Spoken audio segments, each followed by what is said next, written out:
This year marks 23 years since the death of Nkosi Johnson, a child AIDS activist whose life story forced the entire world and its leaders to relook its health policies and invest more in the fight against HIV and AIDS.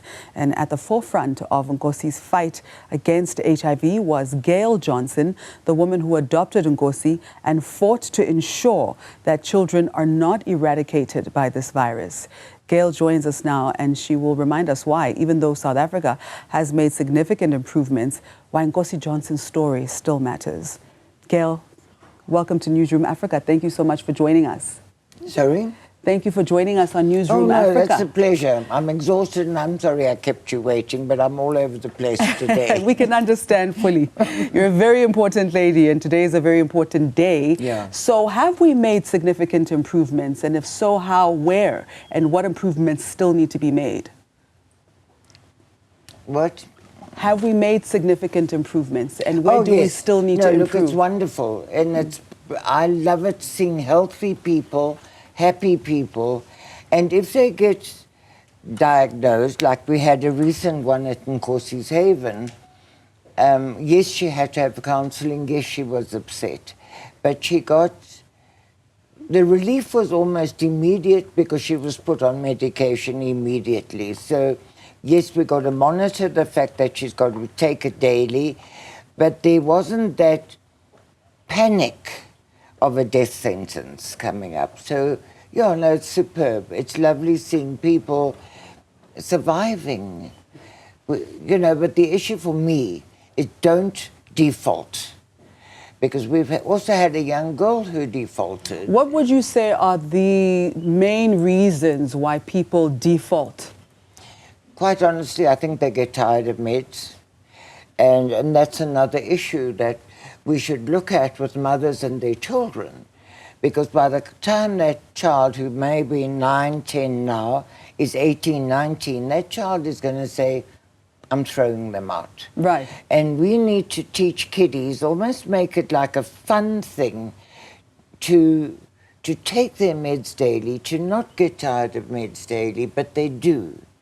You know, we see it just with Ritalin, the little ones run away and they stick it under their tongue or something.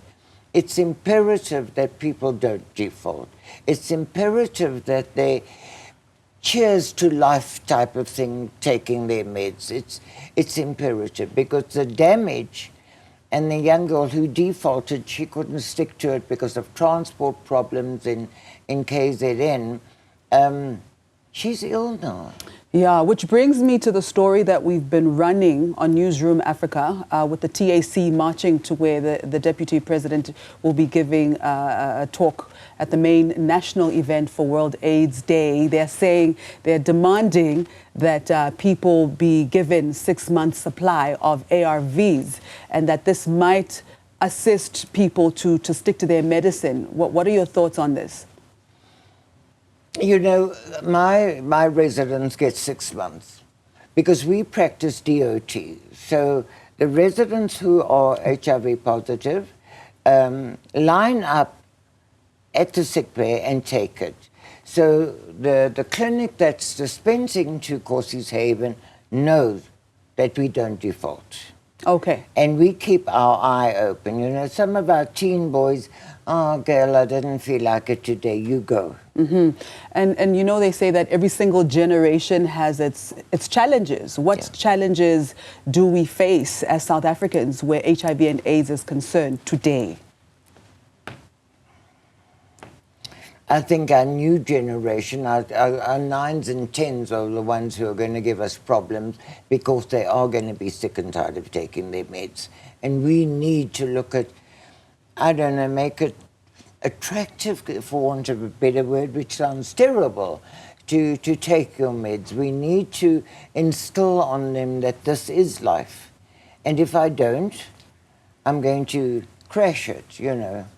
Mm-hmm. So for me, it's I don't know how you maintain sticking to a regime if you're sick and tired of meds. I don't know. Right, right.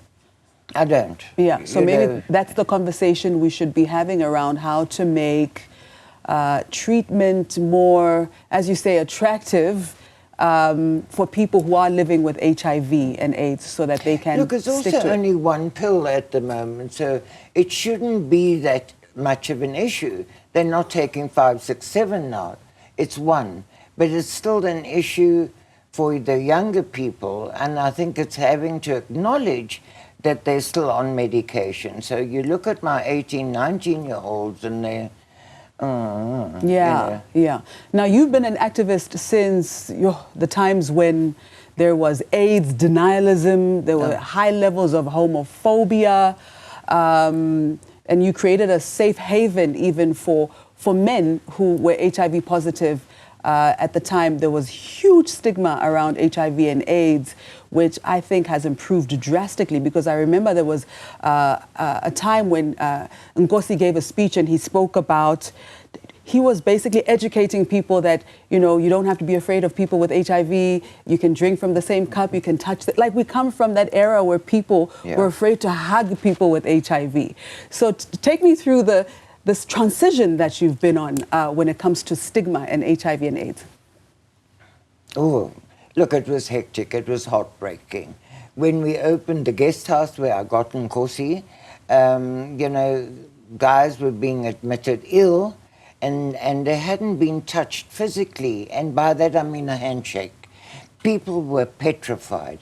And when I took Nkosi on, do you boil his sheets? No, I don't boil his sheets. I'm not. Boil his sheets? His cutlery. Do you boil his cutlery? No.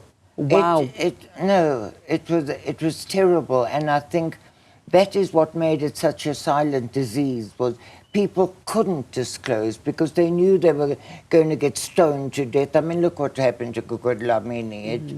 And ostracization and rejection was prime. And the fear. And although there was an educational slant on awareness, there wasn't a strong educational slant on acceptance. And that was the issue. And, you know, being a sexually transmitted disease, it allows people to judge, which we shouldn't do. I mean, obviously, 100%. it'll serve you right, and particularly in the gay world. And on that note, before I let you go, and very briefly, what is your message out there today for anyone? There's a viewer out there who's watching who may be struggling with acceptance of their HIV status. What message do you have for them? To this day, please get to know your status. And if you meet someone, go and just get tested, because you shouldn't be infected nowadays, not at all. But people are still loath to test, and they're still a little bit shy of knowing their status. All right. Gail, thank you so much for your time, and thank you for your activism around this. All right. It's fun. It's fun. I love that.